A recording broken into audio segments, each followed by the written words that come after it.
Okay, Mr. Zanil, Alright, thank we you. shall start again. Just call me Zach. Zach. Alright. So now we are in a nice place. Okay, so that's where you're going to be sitting. Okay, great.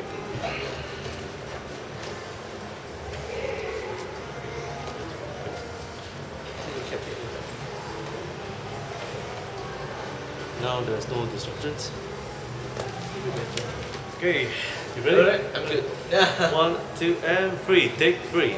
Hi, welcome to the National Police Force Online News, and welcome to my show again. Today we have Mr. Zakaria Zanil, who has just published his book called Our Gurkhas, Singapore Through Their Eyes, and it's been published by Immigrant Books, and you can get this book everywhere, good bookstores, and even online, especially Amazon.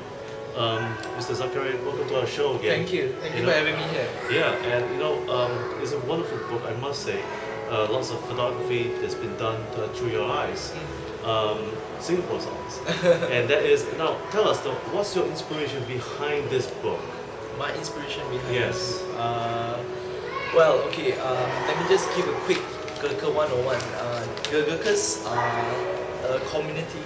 They are Nepalese, alright? They serve Singapore and they are a paramilitary unit, right? So what they do here is that they serve both police and military functions, but mainly police, alright?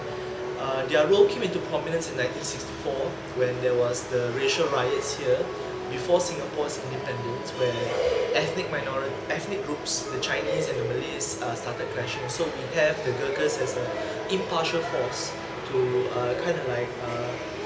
prevent things from going out of hand. They'll be like, oh, okay, whoever does wrong, they are very impartial. They will map out the law accordingly. My inspiration came because I was working in Nepal for 6 months and I met this community. So when I met this community, I realized, wow, there are a lot of stories that are not being done about these retired Gurkhas, because interviewing and photographing the Gurkhas here is close to almost impossible because of restrictions from the camp, and generally they are just a very insular community. But the retired ones are a bit more open and they are more willing to share about their times in Singapore. So that's pretty much my inspiration. Now, when did you start becoming a photojournalist? Was it by accident or was it by choice? When I was in university, I studied journalism in university. I knew I would do something related to journalism, but it was just a matter of medium. So was it going to be in writing, or was it going to be in photography? Was it going to be in radio or even TV? But I realized that I was very inclined towards the power of the still image. It's such a visceral medium, so like that sense of immediacy when you look at the photograph, you feel it. And it has stuck with me till today. But I consider myself more of, as me, I'm a storyteller. It doesn't matter what medium it is, as long as I was able to get the message across. So with this book, it's actually an anthology of portraits and short stories of the retired Gurkhas as they reminisce about their life and their time here from the 1950s all the way to today. So actually there's a trajectory in terms of what they remember about Singapore in this book. So I would say it was both by purpose, on purpose, and by accident that I decided to become a photojournalist during this. Oh wow. Now, please note, Our Gurkhas is available at all leading bookstores and even online, especially Amazon, published by Immigrant Books by Mr. Zakaria Zanil, and or you can call him Zach in short. Now, Zach, tell us what actually gives you the inspiration and the motivation to explore more about the Gurkhas. What's so special about them, and what sort of important roles have they created an impact here in Singapore? Does the people of Singapore and the government recognize their contributions? Let's start with the first question first. Why I did this? I felt a sense of obligation to do this, to document to record their stories, because I was working there, and also I spoke the language that they spoke when they were working here, which is Malay, right? They were quite fluent in Malay. And that's how we managed to have some common ground. And I realized that I learned of this project from I learned of this phrase from another project whereby they explored national myopia through the lens of migrant communities. And I found it very fascinating how we have such a diverse group of migrant communities here, especially the Gurkhas. They've been here since 1949. That's about 60 plus years. But in terms of literature about this community, especially the Singapore Gurkhas, not the British, not the Indians, but the Singapore Gurkhas is almost close to zero, very little. Alright, so I decided that if no one recorded their stories, and if they started dying one by one, especially the older generation, then we have lost this treasure trove of perspectives and ideas from a community that has served us. And when we talk about Singapore, the discourse, the state discourse in terms of foreigners and foreign workers will be, oh, what are their contributions? How have they helped Singapore? But I wanted to reverse that. I wanted to ask about what were their memories of Singapore. So we are talking about multiple histories as compared to a single history of Singapore. So that's one. In terms of their contribution here, I feel that it is significant during their time of service, right? So like they have been given free accommodation in terms of where they stay, their children, in terms of their education, it is pretty much on par with citizens, or even better than permanent residences here. The folks who have permanent residence here. Alright. But I guess when they retire, I guess the entire arrangement is, of course, they come here to serve, and once they are done serving, they will return back. It's like a contract, you see, a long-term contract. A lot of the older folks kind of feel a bit sad because they wish that they will be remembered better, maybe in the form of a museum, or in the form of like a heritage kind of thing. And I guess this is whereby maybe the state might be able to do more to be able to help this community. I kind of like feeling the plug in terms of doing this on my own accord because I feel very happy talking to them in terms of the stories and the memories that to be very frank, when I was studying history, I really hated it. It's really boring. You're reading from the text, you don't know what's going on, but through them, they talk about history in the oral tradition. They'll be like, oh, do you remember this and this? And they'll be like, you don't remember? So it kind of like made me revisit my nationality, my history as a Singaporean. So now, before we go any further, Yes. could you share with us at least 3 stories of the people that you interviewed, the Gurkhas themselves, Alright. Singapore through your eyes, which I'd like to ask Zach to share with us a little bit more in depth because I think it is very rare for the police, especially army or police, Yes. to able to divulge a certain amount of experiences they have, Yes, they face definitely, yes. and encounter with. Correct. Not the state secrets, of course, Definitely. but really their personal lives that has intertwined their cultures with Singapore. Correct, yes. Yes. So 3 stories, yeah? Yes. Okay. Let me. There's a lot of stories I have to sort of like think through. Some of the more interesting ones will be like for them. Oh, I think the most interesting one would be this man. He was talking about this fruit that he really loves and adores. It's fleshy on the inside, it's thorny on the outside. Alright. It is the king of fruits here. It's known as the durian, and they'll be like, oh, we love the durian here. Of course, a lot of foreigners here don't really like because it's quite pungent and it's a bit stinky for some of them, but for them, they simply adore the sweet texture and the love of the fruit. So, the Gurkhas and Singaporeans both share a love of food. Alright, so from fruits such as the durian, they even talk about like the other delicacies that they try. So they are very fond of the noodles here that we have, the local fare. Alright, they'll be saying, oh, please bring us back. Like the last few weeks before they had to leave Singapore for good, they actually went on a food fest and really, really went and served in all the food that they have. So that's one story. Another story would be also just about they leave. They will do like really extensive shopping, trying to buy as much things as they can from Singapore before they bring back here. there's actually this small fried fish, alright? It's called ikan bilis. It is anchovies actually, dry anchovies. And they were like, the next time you come back to Nepal, Zach, can you please bring back this because we really love it. The quality that they have in Nepal is nothing like they have in Singapore. Even though it's really common kind of food which is should be available everywhere, but they love the quality that Singapore has. And lastly, it's just basically nostalgic periods lah. Like for them, or for one, when he first arrived in Singapore, this Gurkha, he said that wow, Singapore is a country surrounded by water, and he was coming from a landlocked country. Seeing water, such a huge amount of water for the first time was such a big thing for him. It was like, oh, the water is so beautiful, so pristine, and like they often will have trips whereby they go as a family to go and swim and things like that. But once they are back in Nepal, they're like, we don't really have that kind of opportunity. So they just remember. So it's these kind of small things which we kind of like overlook or take for granted living in life here. But for them, it's details that they remember and they hold on to for a very, very long time. And what are the key lessons that these Gurkhas have learned?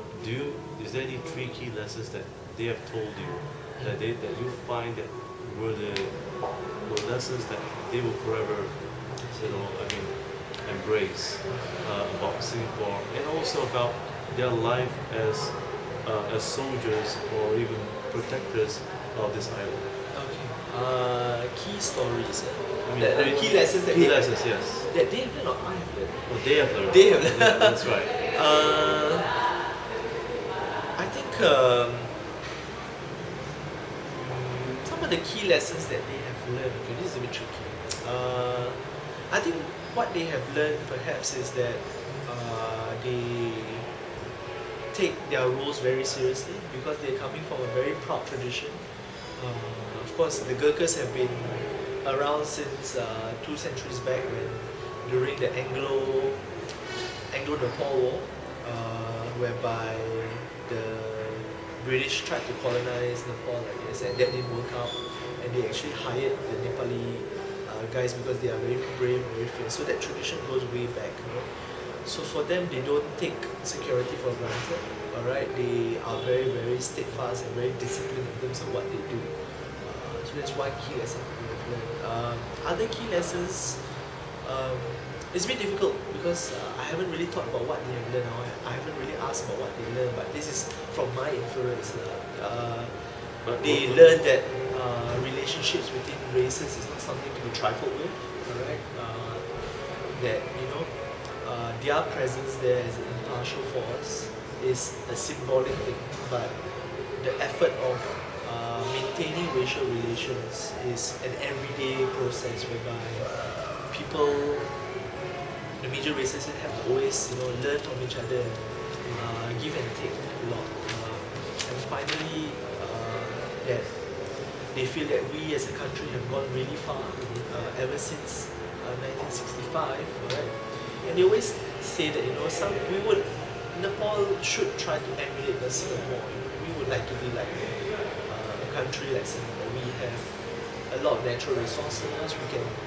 Perhaps we can become the Singapore of South Asia, or even the Switzerland of South Asia, because they have beautiful places, and they sometimes hope that the situation back home in terms of their politics, in terms of their economy, can be just as good as Singapore. So these are some of the lessons that they take with them when they go back, and they try to impart with their friends who are not from the Gurkha tradition. You also mentioned earlier to me that the Gurkhas, they are the protectors, of course, the guardians of Singapore. And is it true that because of that, they actually become very impartial between the 2 races or various races in Singapore? Is that how it works? How does the Gurkhas security work in Singapore? I think to put them as the guardians of Singapore might be pushing it a bit, because we have our institutions like the police and the military here. Alright, for them, their role is first and foremost is as an impartial force. I think that is we get it right first. It's like in case anything happens within the races, they are there to ensure that okay, that they will not be partial to any race in terms of whatever happens here, right? So that's one. But of course, they can't just do that. They have other duties also. So in terms of very high key events whereby we need expert security force to look out for things, to look out for danger, they are there. If I'm not mistaken, within themselves, they have a sniper unit, right? That if during key events, they will be positioned and ready in case of any terrorist attack, any security threat. They are there.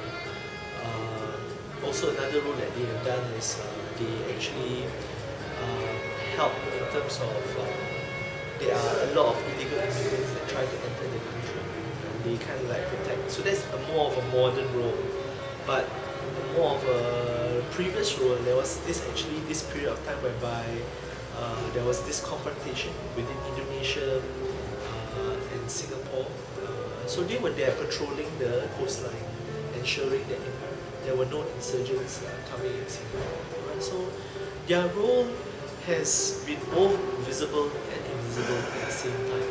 Right? And I think that we should value their contributions, and what better way than to have it in the book with their stories. Oh yes, our Gurkhas Singapore through their eyes. Yeah. And by the way, could you pick up probably one picture that you actually admire the most, and is there a story behind it? Inside, you mean? Yes. Okay. Is there one? There is one which is, I even use it for my name card. His name is Mr. Prembadu Limbu. He's a very, very interesting man. His father was actually, he's over here. Alright. His father was actually part of the Singapore Gurkha contingent. If you look at it, actually they're all portraits and they're holding artifacts, right? They are holding artifacts of themselves photographs when they taken they were younger, alright? So I photographed them when they were older and they are in Nepal. So that tension of time and space. But for him, he's holding on to a large portrait of his father, alright? And he actually was born, and I don't think he was born, he grew up as a boy here in Singapore. So he had a lot of fond memories growing up here. Once his father retired, he had to go back. And once he went back, right, he applied to be part of the Gurkhas. He succeeded, and he came back to Singapore and served another 20 plus years. So you can imagine, right? 3/4 of his life was actually spent in Singapore. Alright, and the amount of attachment that he has to a country is really fascinating. So this is, I felt, was the story which was, it covered a few things. One was growing up here and serving here, having a strong attachment here. And 3 is that people would say that, once these boys grow up and live in the city, they become soft. Actually, no. They can be just as tough in terms of being selected for the Gurkha force and being able to be posted here. Right? Just a side fact, alright, I think close to 300,000 people apply to be Gurkhas every year. Only about 200 to 300 make it. So that's about 1.1% actually. Really? Who make it through. And once you become a Gurkha in Nepal, you're pretty much good for life. Really? You kind of like have a higher position than a lawyer or doctor. Really? Right? You mean they're paid well? Yeah, paid relatively better than lawyers and doctors there. And like, so in terms of parents wanting to marry off their daughters, yeah, so that's the ranking: Gurkhas, doctors, lawyers. Wow. Yeah, so it's just some sharing, something Wow. they share. Yeah. Amazing. So please look up for his book, Our Gurkhas, Singapore Through Your Eyes by Zakaria Zanel. Available at all leading bookstores, including online bookstores at the Amazon. Now, Zakaria, is there any lessons that you personally learned in putting this book together? Right. And do you have any regrets? Regrets? Okay. Let's start with regrets. I feel that the community and the stories that are available here are very wide ranging. But with every Gurkha, I can only tell one story. Some of the Gurkhas have a lot of stories, and it's just a matter of like practicality in terms of putting it down in a story. You have like I said, when we are writers and we are editors, we have to leave things out to present something nice and proper, right? There will be some information you can't put in, some information you can. Not so much of sensitivity, but more of practicality and space and how to tell a story. Right? So a slight regret because there are some Gurkhas who have so many beautiful stories, but you can only choose one per Gurkha. Alright, so but I'm happy in the sense that these stories are mine and mine alone, and it is stories of Singapore which I keep with me till today. Alright, okay, or sometimes I'll share it through my friends when I meet them. Do you know that this thing happened? Do you know that that thing happened? So it is just a wonderful, wonderful conversation starter or just something to remember. So that's one of my regrets that I have. What if I learned, I'll just keep it to one point, is the idea of identity in a national state, especially in an immigrant society like Singapore or anywhere else around the world. What does it mean to be Singaporean? What does it mean to be American? Or what does it mean to be Malaysian? Is it a period of time? Is it an attachment to a place? Is it the food? Is it the culture? And meeting with them, even though they know that they are Nepali, but I never felt away from home when I was based in Singapore, because we had such a common shared experiences. We spoke the same languages, we enjoyed the same kind of food, but yet they are inherently foreign. So that amazes me in terms of the fluidity of identities in a national state. Right? Yeah. Did they attempt to cook chicken rice in Nepal? They actually, I think they tried, but some of the ingredients were not available. But there were some of the children there, the Gurkha children, and I think a lot of them kind of like miss chicken rice. And when I was working in Nepal, I said, come on, come to my place, my apartment. I decided to put a chicken rice spread for them, and just talk about good times in Singapore. And actually, it's actually quite smart to run a business there. Actually, as in there are one or two places that have Singapore and Malaysian fare. So every time they miss Singapore or Malaysia, they would go to that place and eat. But they always complain to me, it's not the same, it's a bit different, the taste is a bit off, but what to do, that's the best that we have. You spoke about the Singapore identity. What is the Singapore identity to you? To me, oh my god, I think we are a very young country. We are a nation of immigrants, and we have this diverse group of people coming together. So, an identity is very difficult to form right now because of that diversity and things like that. But I think we have what I call core values and core things that we stand up for. I think that may be the starting point for identity, especially now we are having the national conversation. I think values such as hard work, tenacity, being pragmatic, I think, and being kind. I think being kind is something people always overlook, but all this I think add together. For me, if I have a hope what the identity should be, it should be this. That's why. Now, for the Gurkha themselves, as or the polis, we call it, what is the Singapore identity to them? To them, Yes. Wow. Have you asked them? I've never really asked actually. Oh. But I can infer, I guess. But like I said, I don't speak on their behalf. But what's the perspective? What's my perspective? Yes.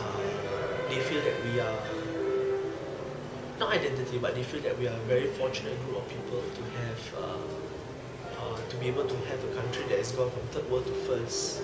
That's one. And they feel that Singapore is such an attractive place to be in terms of the diversity of the group of people, and how we all have shared and common experiences. I think they feel, and it's a very safe and secure country. They will say like, I can be sure that my daughter walks out 10 or 11 p.m. she won't get robbed or mugged. In Nepal, I'm not too sure about that. not trying to say bad about their country, but they just say that there are the key differences. I hope I answered your question. Well, hey, I think you're very close. But before we go, Yeah. you know, what's next for you? Are you going to be producing another book? What's next for me? Yeah. I have a few ideas down the road, but one of them will be when I did this project. There was actually a side project I did. I called it the Gurkha Memory Project because when I photographing them was actually the relatively easier part. They were easily different, but the stories that came up with each of the portraits, right, that was the trickier things. The first 10-20 stories came out quite naturally, but by the time the 30th portrait, the 40th, they'll be like, I don't really know much about Singapore, although I don't really think that I should be featured. They are very humble and they are very reserved. They feel that their life is not that important. So I had to find a way to dig out more about their memory and what they remember. So I asked them, can you open up your album of old photographs? And wow, like they were photographs of Singapore, which is so riveting, right? And they'll be like, oh, this thing happened, that thing happened. Then their memories start triggered, alright? And I started using, I didn't bring a scanner with me, so I used my iPhone. I just photographed their images and I kept them. So I realized that this is actually quite an important archive that could be worked on.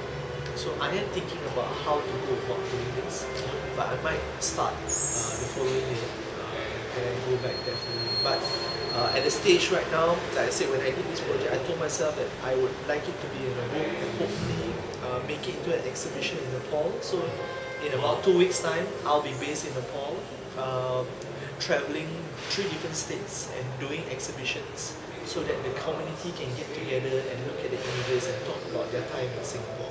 Wow. So if you are in Kathmandu or Nepal, feel free to get in touch and come down for the exhibitions. Wow. Yeah. And by the way, Zach, before we let you go, could you give us probably 3 key advice for aspiring photographers, especially those who wants to become photojournalists? Okay. Because you have been a photojournalist for quite a while, I see. and you have really marvelous experience in traveling to different places. So, what would be the key advice, 3 key advice that you would give for those who want to pursue this career? Advice. Yes. Wow. Okay. I think the main advice would be to photograph what you know and what comes from your heart. Alright. One advice a photographer once told me, if you photograph something that you don't care about, people will know. People can see it in the photographs. Alright. So you have to care about what you are doing. And 2, forget about being a photographer. I know it's quite weird, but a lot of people are very obsessed about being a photographer, and they forget that that a lot of the times I only photograph 20% of it. The other 80% is a lot of research, a lot of talking, a lot of gaining access. So that's where, alright, the work actually is. Alright, you have to be willing to talk to people, and understand who they are before you can actually photograph. Right? So don't be obsessed with being a photographer. And lastly, I think that I'll just keep it to 2. The third one, I'll just A mystery. A mystery. Yeah, but Okay. the 2, yeah. Okay. So yeah, I'll keep it at that. There's one other thing that I would like to personally ask No you, problem. and that is, have you regretted being a photojournalist? Regret it. Yeah. If you don't, why? And if you have given a second chance, a second life, would you pursue this career as a photojournalist if you had a second life? I think I mentioned to you earlier that for me, I'm in the industry of telling stories. I feel that regardless of the medium, if there's a good story out there, I would want to chase it and I want to tell it to as many people as possible, regardless of the medium. Right? And I've never regretted because I realized that the work that I do has a very direct, tangible impact on people. People were immediately drawn to it. They felt this strong connection to my photographs, and I'm like, wow, I didn't know that my photographs could do something like that. I always felt that, not really, I'll just took the photographs and maybe they might do something, but they actually feedback to me and tell me, hey, thank you for photographing my uncle or my neighbor or my villager, and I get to see him again. So the photograph functions as different things. It functions as a record of memory. It functions as a way to commemorate something. In fact, it functions in so many ways, and it's just a riveting medium to work in it. Even till today, the role of photographs is very important because it's such a, pardon me for using the same word, it is a visceral media that attacks the heart. You feel first before you think. And I always tell people, why do you think Facebook bought Instagram? Because they know that the power of photos, when you do it correctly, when you have the right stakeholders involved in terms of their sharing capabilities, you got a potent mix. And Facebook put the money where their mouth is and bought Instagram. Wow. So this is what I always tell people, the relevance of photography till today. And what's next for photography? Is photography going to remain relevant even into the future? I think that the technology is changing, but at the heart of it is still how you tell a story through a picture, right? I was just at this exhibition, right? I think it's a quote by Mark Powell. Everyone has cameras, but it is the intent and the idea that is so crucial nowadays. Right? Yeah, you can use anything to photograph, but you need to know what you have, what you want to say out of it, and that will separate you from the rest. So I guess that's the mystery and the third advice. It came out right. So yes. Okay. Well, folks, please don't forget to get hold of his book, Our Gurkhas, through Singapore Through Their Eyes by Zakaria Zanil, and it's available at all leading bookstores around the world, including online, the Amazon, that is. Nonetheless, not to forget. And once again, thank you for joining me here at the National Critics' Choice at Robin Stienberg with Mr. Zakaria Zanil, who has just released his new book. And once again, have a good week ahead. Thank you so much. Thank you so much. It is a wonderful book. Yes. How much you going to buy this? This is retailing at 27 in bookstores, but you can get it from me for 25. It's a very nice book. But it might be a bit new contextualized for a foreign audience because it's very local. It's very. It is very local, and I won't forget. Hopefully, thank God it's recorded.